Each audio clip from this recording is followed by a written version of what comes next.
देखिए, सबसे पहले मैं ये कहूँगा कि जहाँ तक इन सिफारिशात का ताल्लुक़ है जो आज कमीशन ने गवर्नमेंट ऑफ इंडिया को पेश की है या आने वाले दिनों में करने वाली है ये कमीशन, मुझे ये बताइए इसमें नया क्या है। हमने बहुत कुछ कहा है इसके बारे में, काफ़ी अरसे से ये एक्सरसाइज ज़ेर बहस रही है जम्मू कश्मीर में भी और बाकी मुल्क के मुख्तलिफ इंस्टीट्यूशंस में भी। हमारा एतराज़ है, वो एतराज़ ये है कि कॉन्स्टिट्यूशनल अमेंडमेंट हुई है जिसे हम 84th अमेंडमेंट के नाम से जानते हैं, जिसके मुताबिक जो डीलिमिटेशन के प्रोसेस पर फ्रीज़ लगा दी है उस अमेंडमेंट की रूह से 2026 तक, जब तक नया सेंसस होगा और उस सेंसस के बाद ही नया एक्सरसाइज डीलिमिटेशन का पार्लिमानी जो कॉन्स्टिट्यूंसीज़ है या असम्बली सेगमेंट्स के लिए। यहाँ जम्मू कश्मीर में ऐसा क्यों हुआ? ये तो कॉन्स्टिट्यूशनल मैंडेट है, मुंजमद हैं। लेकिन फिर जहाँ तक डीलिमिटेशन कमीशन का ताल्लुक़ है उसका एक एक्ट है 2002 का, और उस एक्ट की रूह से भी ये काम नहीं हुआ। दो जिम्मेदारियां हैं एक्ट के मुताबिक डीलिमिटेशन कमीशन के पास। एक ये है कि साइज़ कितना होगा, मसलन जम्मू कश्मीर है, हमारा साइज़ कितना होगा, कितने मेंबरान होंगे असम्बली में, ये मुकर्रर करने का इख्तियार भी डीलिमिटेशन कमीशन को है। दूसरा इख्तियार उनको कि वो इसमें साइज़ जो है पॉपुलेशन के मुताबिक कौन सी सरहद बाउंड्रीज़ का तयन करना, कौन सा गाँव किस कॉन्स्टिट्यूंसी के साथ, ये दोनों इश्यूज़ जो हैं वो हद अख्तियार में हैं डीलिमिटेशन कमीशन के। अब यहाँ जम्मू कश्मीर में देख लीजिए, 2002 के तहत नहीं हो रहा है, उस एक्ट के मुताबिक नहीं हो रहा है, बल्कि रीऑर्गेनाइजेशन एक्ट जो 2019 में मंजूर किया गया, मैं उसको कहता हूँ इम्पोज किया गया, थोपा गया, क्योंकि जम्मू कश्मीर के लोग फरीक हैं, हमें तो पूछा नहीं गया। यहाँ तो उस वक्त लॉकडाउन किया गया, यहाँ तो टेलीफोन तक बंद रखा गया, पॉलिटिकल लीडर्स को, अखबार वालों पर पाबंदियाँ आयद की गई। तो भला जब चर्चा ही नहीं हुआ, जब पूछा ही नहीं गया, तो हमारे बारे में कुछ फ़ैसला हो वो मुनासिब फ़ैसला नहीं है, हमें मंजूर भी नहीं है।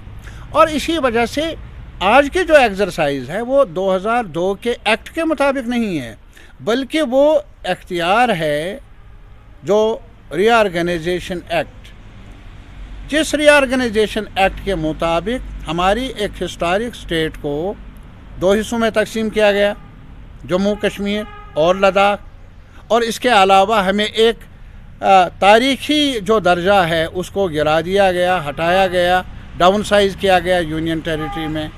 हमने इस एक्ट को ऑनरेबल सुप्रीम कोर्ट में चैलेंज किया है, जिसमें मैं भी एक जिसने दरख्वास्त दे दी है वहाँ। यह अलग सवाल है, आज तक उसमें हियरिंग हुई ही नहीं, देर लग गई, जिसका हमें काफ़ी दुख भी है। लेकिन आज ये अफसोस से मुझे कहना पड़ता है कि जिस चीज़ को हमने चैलेंज किया है और कहीं नहीं चैलेंज किया है, अपने ही अदालत आलिया में। दूसरी बात, जब ये लोग हलफ उठाते हैं तो आईन का ही हलफ उठाते हैं, तो आईन ने एक अमेंडमेंट लाई है कि 2026 तक फ्रीज़ है, क्या आप डीलिमिटेशन का प्रोसेस सीटें बढ़ा नहीं सकते, ये नहीं कर सकते। तो यहाँ ऐसा इन्होंने क्यों किया? और दूसरी बात, डीलिमिटेशन में अब सीटें बढ़ाने का सवाल, अब सीटें बढ़ाने का सवाल है, उसकी बुनियाद क्या है? वो सेंसस है, वो आबादी है, पॉपुलेशन है, बाकी कंसिडरेशंस हैं कि भाई कोई गांव इधर है उधर डाल दो, कोई पहाड़ी है तो इसके नीचे वाला गांव उधर जाए इधर जाए। अगर किसी जगह एक कॉन्स्टिट्यूंसी में 1 लाख आबादी है तो दूसरी कॉन्स्टिट्यूंसी में 95,000 रख सकते हैं, इतना फ़र्क हो सकता है। ये हद अख्तियार होता है डीलिमिटेशन कमीशन का। लेकिन आज आप देख लीजिए, आज मेरे भाई 7 कॉन्स्टिट्यूंसी में 6 कॉन्स्टिट्यूंसी एक रीजन को, दूसरे रीजन को एक कॉन्स्टिट्यूंसी, किस आधार पर? अगर आधार पॉपुलेशन है اور اگر 2011 کی بنیاد پر، سنسس کی بنیاد پر یہ ایکسرسائز کنڈکٹ کی گئی، ہمارا ایک سوال ہے یار کچھ تو خیال رکھو، جو بھی پیرامیٹرز ہیں لے ڈاؤن ان کے مطابق یہ ایکسرسائز کرو، تو اس کے مطابق دیکھیے۔ یہ فیور کا سوال نہیں ہے، میرے لیے جموں کے لوگ بھی میرے ہیں، میرے لیے کسی بھی کمیونٹی کے ساتھ کوئی بھی شہری ہے وہ میں ان کا حصہ ہوں۔ میرے درمیان یہ سوال نہیں ہے کہ یہ زیادہ اچھا ہے وہ کم ہے، اس کے یہ اختیارات ہے۔ کشمیر بھی ہمارا ہے، جموں بھی ہمارا ہے، تو اس میں آبادی کے روح سے کانسٹیٹوئنسیز کا تعین کیا جانا چاہیے۔ آپ خود دیکھ لیجئے، میں دعوت دیتا ہوں ہر مکتب فکر کے لوگوں سے، 2011 کے جو سینسس ہے جس کو بنیاد بنایا گیا، اس کے اعداد و شمار کے آئینے میں دیکھ لیجئے، کیا یہ انصاف ہے؟ کیا یہ دوہراپن نہیں ہے؟ کیا یہ ڈیوائسو نہیں ہے؟ اگر یہ سب کچھ ہے تو طارق عامی کو منظور کیسے ہوگا؟ میں نے پہلے بھی آنریبل کورٹ کی طرف رجوع کیا ہے، ایک اور درخواست میں نے دائر کی ہے کہ دیر نہ کی جائے، جلدی سے ہیئرنگ ہو۔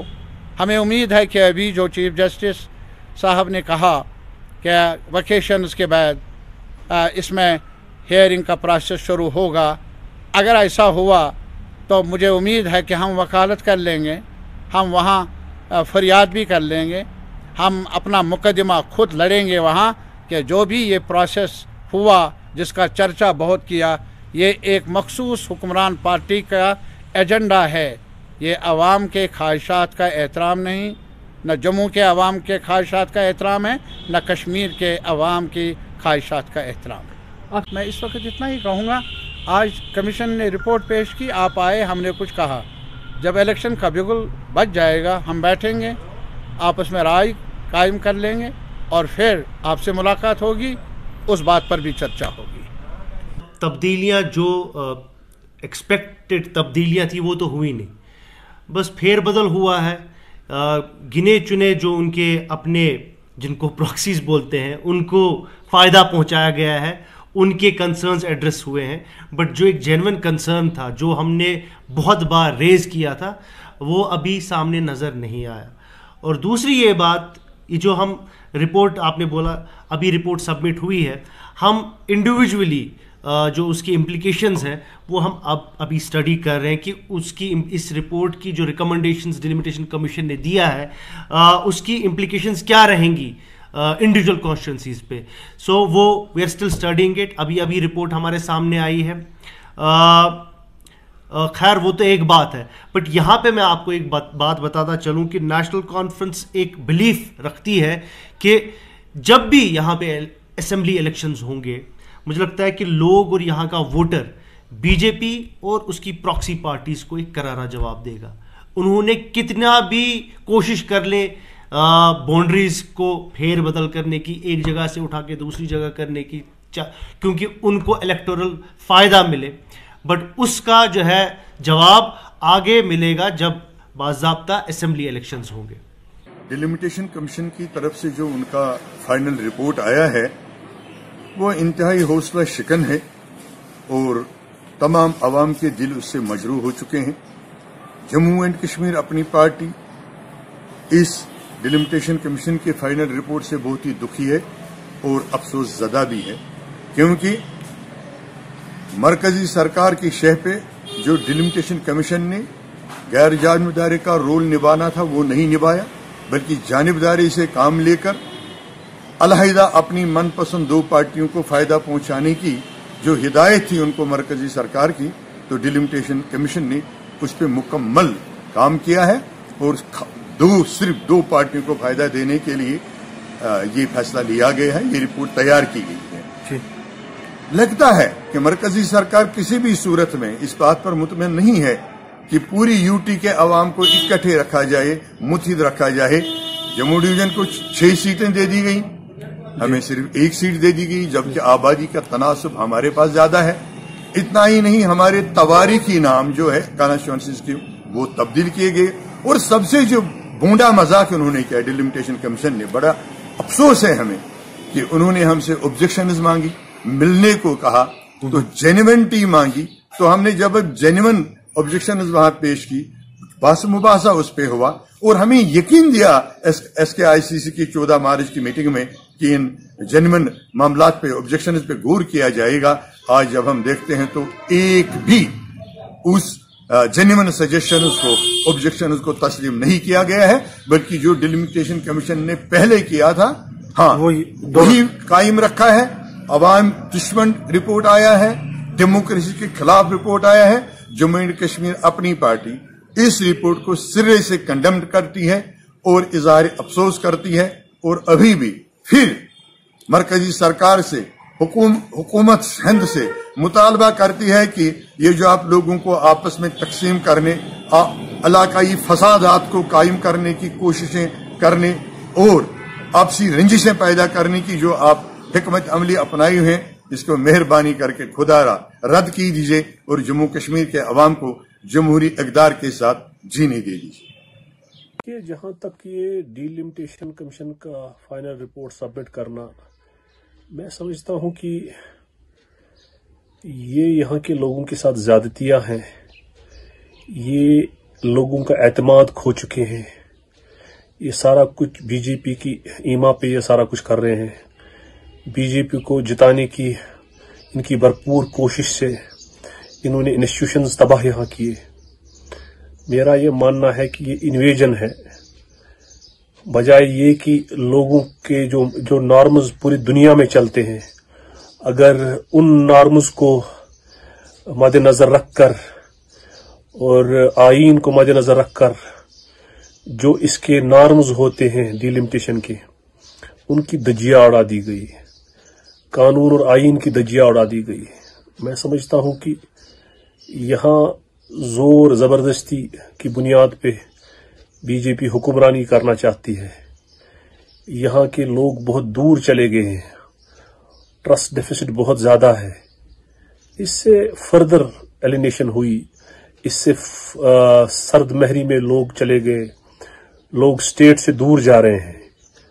बचे कुचे जो लोग थे वो भी बहुत ज्यादा मजरूह उनका दिल है, वो भी बहुत ज्यादा डिसअपॉइंट है। मैं समझता हूं कि ये स्टेट के लिए, ये मुल्क के लिए ठीक नहीं होता है। जो भी कोई कानून और आईन बनता है वो लोगों के हित में होता है, लोगों के भलाई के लिए होता है, मगर यहाँ पे ये चीज जो है लोगों पे थोपी जा रही है। कोई नॉर्म्स, किसी नॉर्म्स को जो है बराईकार नहीं लाया गया, आईन के जो तकाजे हैं उनको पूरा नहीं किया गया। इस चीज की जितनी भी मजम्मत की जाए वो कम है, और इससे हम एक्सपेक्ट क्या कर सकते हैं? जहां बेदर्द हाकिम हो वहां फरियाद क्या करना। मैं समझता हूं कि ये जो है फेडरेशन को कमजोर करने की एक कड़ी है। जब आप लोगों का एतमाद खोते हैं तो रिजल्ट ये होता है कि क्राइम बढ़ जाता है। जब अब इंसाफ का बोलबाला जो है खत्म हो जाता है तो बगावतें जन्म लेती है। मैं समझता हूं कि ये ठीक नहीं है, इसकी हम मजम्मत करते हैं। ये इनको सिर्फ और सिर्फ बीजेपी की ईमा पे इन्होंने किया है। ये बीजेपी की एक टीम थी, ये कोई इंस्टीट्यूशन नहीं था। तो हम ये तो इससे क्या एक्सपेक्ट करते हैं? हम तो पहले दिन से ही ये मानते हैं कि अगर पूरे इंडिया में 2025 में जो है डिलिमिटेशन हो रही है तो यहाँ पहले ही क्यों डिलिमिटेशन?